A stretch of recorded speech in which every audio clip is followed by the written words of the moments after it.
사도 바울께서 로마에 있는 성도들에게 마지막으로 권면하고 부탁했던 말씀 가운데 마지막 결론에 이르는 말씀입니다. 이 말씀 가운데 저희가 주목하고 깊이 생각해 볼 것은 너희의 순종함이 모든 사람에게 들리는지라 그러므로 내가 너희로 말미암아 기뻐한다. 사도 바울의 기쁨이 되었던 한 가지 사실은 로마에 있는 교회 성도들이 정말 끝까지 그리스도 예수 우리 주님의 말씀에 순종했다는 사실입니다. 순종. 저는 이 순종이라고 하는 이 말씀을 생각할 때 먼저 과연 어떻게 하면 우리가 순종할 수 있을까라는 그 문제를 생각하기에 앞서서 이 순종은 어떤 순종이 돼야 되며 또한 우리가 순종한다는 것은 뭐에 순종하는 건가? 무엇에 순종해야만이 순종하는 것일까에 대하여 생각해 보고 싶습니다. 오늘 우리가 살아가는 이 시대 속에서 가장 큰 문제, 사회의 암덩어리처럼 점점 커져가는 그러한 한 가지 문제가 있습니다. 그것은 바로 권위에 대한 문제입니다. 이 시대의 문제 속에서 권위라는 문제를 우리는 깊이 다루고 싶습니다. 권위는 누구에게나 가지고 있어야 될 하나님께서 주시는 천부적인 그러한 각자의 지위요, 각자가 가지고 있어야 될 바로 인격의 실체입니다. 누구나 권위를 인정받고 누구나 한 사람, 그 사람이 가지고 있는 그 모든 것을 존경받아야 된다는 것입니다. 그런데 이 시대는 이 권위라고 하는 것이 허물어져 가고 있습니다. 권위를 허물어버리는 것이 마치 시대의 정신같이 느껴지기도 합니다. 그렇기 때문에 이 권위라는 것을 이제 내세웠다가는 아주 큰일 나고, 만일 권위라는 것을 내가 다른 사람들에게 만일 부렸다고 하면 그것은 정말 사회에서 매장당하는 그런 일들이 벌어지곤 합니다. 도대체 이 권위라는 실체가 어디서부터 주어지는 것일까요? 한 가지는 권위는 사실 굳이 권위를 나타낼 필요는 없습니다. 하나님께서 남성에게 주시는 남성성, 바로 그것이 권위요. 하나님께서 여성에게 주어지는 여성성, 그것이 사실 권위입니다. 있는 그대로를 그대로 유지하면 권위가 지켜지는 것입니다. 그러나 한 가지는 점점 이상하게 남자가 남자답지 못한 모습을 보인다거나 여성이 여성스럽지 않다고 하는 이 모습이 점점 사회에 만연되면 이것은 좀 문제가 되는 것 같아요. 남자가 아닌 여성 비슷한 어떤 그런 형성, 그런 성을 갖고 여성이 여성스럽지 않은 어떤 그런 다른 어떤 이런 성, 이거 마치 중성입니다. 중성성. 그러니까 이와 같은 모습으로 점점 사람들이 변질돼 가고 있는 것, 이것은 참 보통 문제가 아닙니다. 특별히 성차별이 없는 세상을 만들어 나가자고 하는 이 시대적인 정신 앞에서 이제는 권위라고 하는 것을 지킬 수 있는 그러한 어떤 이유조차 없는 것이 되어버렸습니다. 그러나 한 가지는 여기 문제가 있습니다. 왜냐하면 집안에서 예를 들자면 가장이면 가장으로서의 권위가 있어야 되겠고, 아버지면 아버지로서의 부권에 맞는 그런 그 권위가 가지고 계셔야 합니다. 어머니는 어머니로서 그 권위를 가지고서 자녀들에게 이야기할 때 그 자녀들이 그 말에 순종해야 되는데, 잘못하면 아빠가 친구 같고 엄마가 친구 같은 그런 것으로서의 가장 민주적인 그러한 가정을 이루고, 그러게 좋은 가정의 모습이라고 하는데, 문제는 한 가지는 질서가 없다는 것입니다. 보기가 좀 그렇다는 거예요. 이거는 사실 지금 사회 전반적으로 나타나는 하나의 현상이기도 합니다. 약자 편에서 약자를 보호하는 이것은 사회적인 정의입니다. 그러나 이 약자가 점점 더 서서히 강자의 모습으로 나타나면서 자유방임적인 그러한 상태에서 점점 더 약자의 모습이 변질돼 가고 있다는 거예요.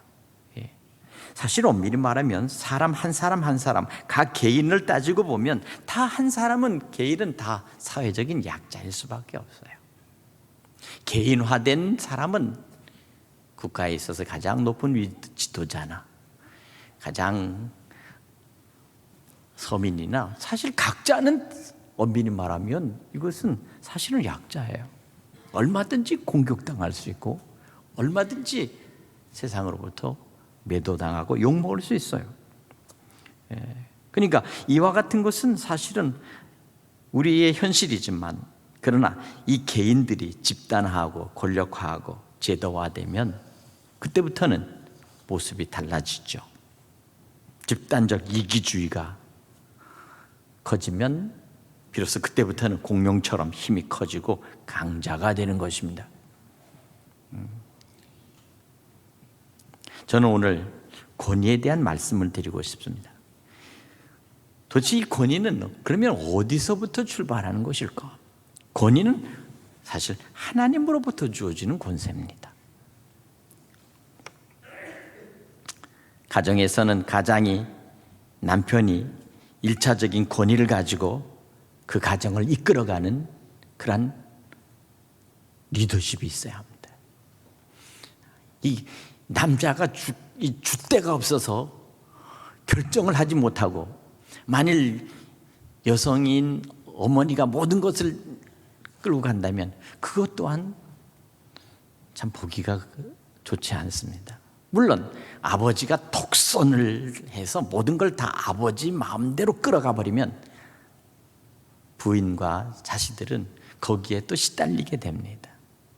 그러니까 자기에 주어진 이 권위, 자기에 주어진 이 권세를 얼마나 적절하게 이것을 사용하느냐 하는 것이, 이것이 가정의 평화와 자녀들에게 있어서 좋은 영향력을 끼치는데, 이것을 조절하기가 참 어렵습니다.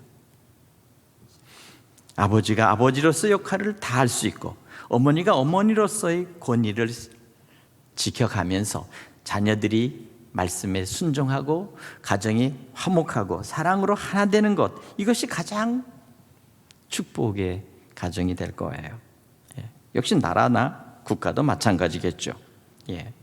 어쨌든 나라가 평안하고 국가가 안정되려면 법과 질서가 바로 서야 되겠습니다. 그런데 이 권위를 인정하지 않고 달라드는 세력들이 있습니다. 또한 우리는 이 권위를 끝까지 지키려고 이렇게 하다가도 결국에는 사람들이 외면해 버립니다. 이 또한 문제가 되겠습니다. 오늘 우리는 지금 아주 혼란에 빠진 것이 바로 이 권위의 문제라고 생각이 되어집니다. 유교적인 집안과 유교적인 전통 속에서 자랐던 이 노부모님들 세대에서는 도대체 이 권위를 세울 수 있는 그러한 모든 문제가 지금 아주 굉장히 어렵고 혼란스럽습니다. 그러니까 점점점 무시당하는 것 같고 소외당하는 것 같아요. 그러나 젊은 세대에 있어서 지금 30대의 젊은 세대들은 전혀 그렇지 않습니다. 서구적인 교육, 그리고 그러한 모든 정신적인 세계 속에서 너무나 다른 세계의 사람들이 지금 서로 사는 것 같아요. 이 30대 세대에 있는 이 사람들의 세대 속에서의 생각적인 그것과 또 60대, 70대 이 세계는 전혀 다른, 마치 지구와 달 같은 떨어져 있는 그런 세계 속에서의 정신적인 세계 속에서 살아가는 것 같은 모습이고, 그 속에서 가장 질서를 잡아야 될 40대, 50대가 지금 이게 정말 중심을 어디다 둬야 될지 알 수 없어서 지금 고민하고 혼란 속에 빠진 것이 오늘의 세대가 아닐까, 이런 생각이 듭니다. 권위의 실체는 하나님의 말씀으로부터 시작된다는 사실을 여러분 꼭 기억하시길 바랍니다. 하나님 자신이 권위십니다. 만왕의 왕이시며 만주의 주가 되시는, 온 우주와 인류의 창조자가 되시는 바로 그 하나님이 주인이시기 때문이시죠. 그분 안에 절대적인 성과 공의와 공평함이 있습니다.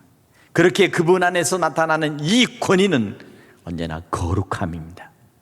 거룩하시도다, 거룩하다, 거룩하시도다, 거룩하시도다.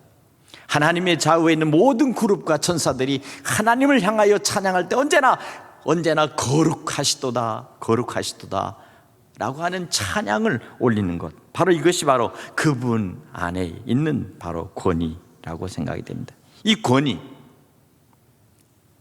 바로 이 권위 속에서 오늘 우리는 하나님께서 우리 주시는 그런 권위를 부여받았습니다.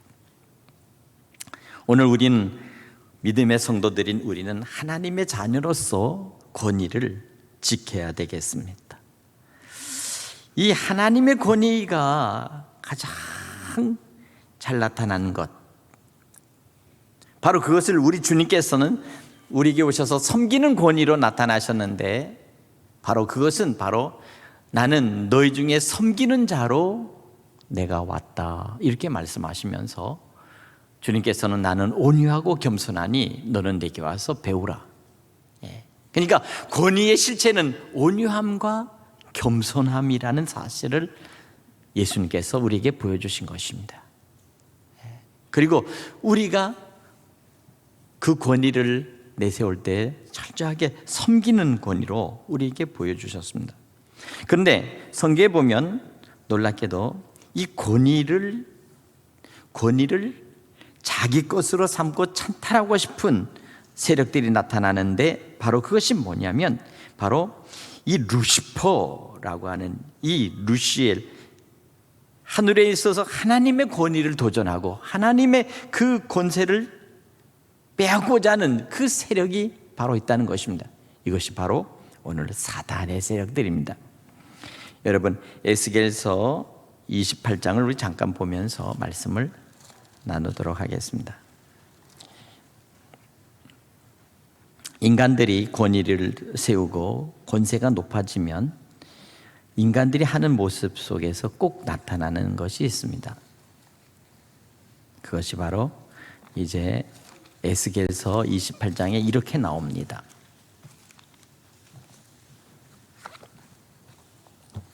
보세요. 1193쪽 1절부터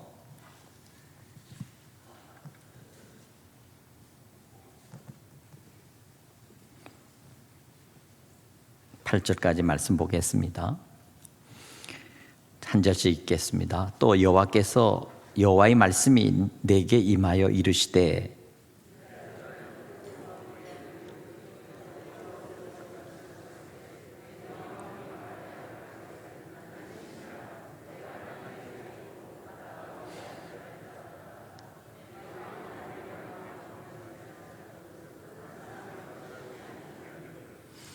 네가 다니엘보다 지혜로워서 은밀한 것을 깨닫지 못할 것이 없다 하고,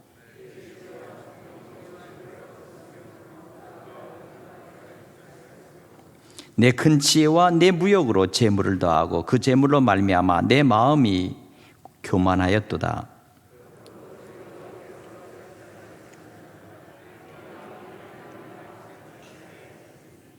그런즉 내가 이방인 곧 여러 나라의 강포한 자를 거느리고 와서 너를 치리니 그들이 칼을 빼어 내 지혜의 아름다운 것을 치며 내 영화를 더럽히며.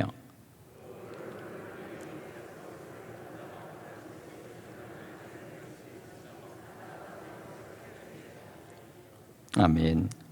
자, 보세요. 에스겔서 선지자에게 하나님께서 이제 당시에 가장 교만하며 마치 내가 신이다 라고 그렇게 외쳤던 한 사람을 이제 주님께서 말씀을 하십니다. 하나님께서 그 사람이 누구냐? 바로 두로 왕이라는 거예요. 두로 왕. 보세요. 두로 왕이 말하기를 이렇게 말합니다. 이 사람이 이제 교만해져서 나는 신이라, 내가 하나님의 자리 곧 바다 가운데 앉아 있다 하도다. 내 마음이 하나님의 마음 같은 채 할지라도 너는 사람이요 신이 아니거늘. 당시에 있는 이 두로라고 하는 지역의 왕은 사실은 이것은 이 큰 지중해 바다에서 이제 무역을 하며 항구 도시가 있는 섬이 있는 이 여기다가 크게 나라를 세우고 왕국을 세워서 그 나라에 무역하고 돈이 들어오니까 모든 사람들이 다 두로라고 하는 나라를 정말 이게 이제 우러러보고, 그러다 보니까 이 사람이 이 두로 왕이 교만해져서 자기 스스로를 갖다가 이제 나는 신이라 이렇게 했다는 것입니다. 신이라. 그러니까 이와 같이 자기를 신이라고 하면서 자칭 그가 신의 자리로 올라가서 그와 같이 하는 거예요. 그러니까 인간이 점점점 교만해지면 바로 이와 같은 일을 하는 거죠. 뿐만 아니라 자기가 지혜로워서 은밀한 것을 깨닫지 못할 것이 없다, 이렇게 얘기합니다. 그러니까 모든 것들 신통력 있게 다 꿰뚫어 본다는 겁니다. 뿐만 아니라 자기의 지혜와 총명으로 재물을 얻었고 금과 은이 곳간에 가득 쌓여 있으며 또한 큰 지혜와 또 무역으로 재물을 더하고 그 재물로 말미암아 점점점 더 교만해졌다. 사람이 점점 물질이 많아지고 돈이 많아지면서 점점 명예가 높으면 이렇게 결국 교만해지는 모습을 보입니다. 하나님 없이 이 두로 왕이 이와 같이 했다는 것입니다. 그런데 하나님 보시기에는 바로 그가 하나님처럼 그렇게 한달지라도 너는 사람이요 신이 아니다. 그러니 결국 하나님의 심판을 받게 된 것입니다. 어떻게 심판을 하나님께서 내리십니까? 여러 나라 강한 자들이 결국 칼을 빼고 쳐들어와서, 그래서 결국엔 어떻게 됩니까? 저를 구렁텅이에 빠뜨리고 그리고 바다 가운데서 죽임을 당했다 그랬습니다. 그가 모든 권력과 그리고 모든 영화로 삼았던 그 모든 불을 끌어들였던 그 바다가, 그 바다에서 수없이 많은 것들을 그가 돈을 벌어들이고 수없이 많은 상선으로 그 부귀 영화를 누렸지만 결국에는 이와 같이 하나님께서 심판하심으로 이방인들이 쳐들어와서 결국 그를 죽임을 당하는 것입니다. 그러니까 오늘 여기 9절에도 내가 너를 죽이는 자 앞에서 내가 하나님이라고 말하겠느냐? 너를 치는 자들 앞에서 사람일 뿐이요 신이 아니라. 하나님께서는 모든 사람들에게 보여주는 것입니다. 신처럼 여기고 신처럼 얘기했다 할지라도 너는 사람이라는 거예요. 그러니까 하나님이라면 네가 한번 우리를 다스려 봐라 하고 적들이 쳐들어와서 다구쳐도 결국은 아무 힘도 없이 결국은 마지막 죽임을 당하는 어리석음을 결국 당했다는 것입니다. 자, 근데 왜 이 말씀을 하냐면 이와 같이 자기 스스로 하나님처럼 되고자 하는 그러한 교만함이 두로 왕에게 있었던 것을 주님께서 이렇게 보여주시면서 이것은 예전에도 또 이와 같은 것이 전에도 있었다 하는 것을 말씀하는 거예요. 예. 이것은 다른 것이 아니라 바로 이 우주가 지어지기 전에 하늘에서 큰 전쟁이 있었는데 바로 그것이 뭐냐면 하나님의 보좌에 하나님을 지키는 그런 그룹, 바로 그 하나님을 찬양하는 그 천사장 루시엘이 하나님의 그 보좌를 찬탈하기 위해서 결국 하나님 앞에 대적하고 그리고 하나님을 향해서 결국 반역했던 그 예전에 있었던 그 역사를 그 다음에 하나님께서 쭉 말씀하시고 있습니다. 그 말씀이 바로 이제 28장 12절 이하의 말씀이 이렇게 쭉 나오고 있습니다. 한번 볼까요? 한번 제가 읽어볼 테니까 말씀을 들어보십시오. 28장 12절에 인자야 두로 왕을 위하여 슬픈 노래를 지어 그에게 이르기를 주 여호와의 말씀에 너는 완전하고 완전한 도장이었고 지혜가 풍족하며 온전히 아름다웠도다. 이렇게 말씀을 이제 하면서 13절부터 내가 옛적에 하나님의 동산 에덴에 있어 각종 보석, 곧 홍보석, 황보석, 금강석, 황옥, 홍만호, 창옥, 청보석, 남보석, 홍옥, 황금으로 단장하였으며 내가 지음을 받던 날에 너를 위하여 소고와 비파가 준비되었도다. 너는 기름 부음 받은 지키는 그룹이며 내가 너를 세우매 내가 하나님의 성산에 있어서 불타는 돌 사이에 왕래하였도다. 내가 지음 받던 날부터 내 모든 길이 완전하더니 마침내 내게서 불의가 드러났도다. 자 보세요. 하나님의 전에서 루시엘이 하나님을 찬양하는 그 천사장으로서의 그 천사의 그룹들을 이끌어가고 있었는데 결국 이 천사인 이 루시엘이 하나님의 보좌를 찬탈하기 위해서 그래서 그 자리를 찬탈하려고 결국에는 이와 같이 반역을 시도했다는 것입니다. 그리고 결국엔 어떻게 했습니까? 결국에는 이와 같이 교만해졌을 때 결국은 어떻게 합니까? 하나님께서 저를 결국 하나님의 손에서 쫓아냈다는 사실이에요. 예. 이것이 바로 사탄의 세력들입니다. 사탄이 하늘에서부터 내어 쫓긴 바 되었고 결국 그들이 결국 이와 같이 심판을 받게 된 것이 바로 여기 에스겔서에 나타나고 있습니다. 그러니까 우리는 하나님을 대적하는 그 권세, 바로 그것이 바로 이전에도 이와 같이 있었다는 사실을 하나님께서 친히 말씀하시면서 오늘 두로에 있는 두로 왕이 그와 같이 하는 것이 결코 이상한 일이 아니다. 그러나 한 가지 분명한 것은 이미 예전부터 하나님의 권위에 도전하고자 하는 그러한 세력들이 바로 하늘에서도 있었고 또한 땅에서도 있었다는 사실이에요. 그러니까 이 권위에 대한 것들을 통해서 하나님께서는 친히 하나님의 권위를 어떻게 세워나가는 것이 가장 좋은 것이며 특별히 교회 안에서 믿음의 성도들이 그 권위를 지키기 위해서 어떻게 해야 하는가 하는 것을 말할 때 사도 바울이 로마서 마지막 끝에 오늘 여기 사단의 권세를 발로 밟으리라 하는 말씀을 하고 있습니다. 예. 오늘 그래서 로마서 16절에 그와 같은 말씀을 근거로 해서 오늘 여기 19절에 16장 19절 너희의 순종함이 모든 사람에게 들리는지라 그러므로 내가 너희로 말미암아 기뻐하노니 너희가 선한 데 지혜롭고 악한 데 미련하기를 원하노라.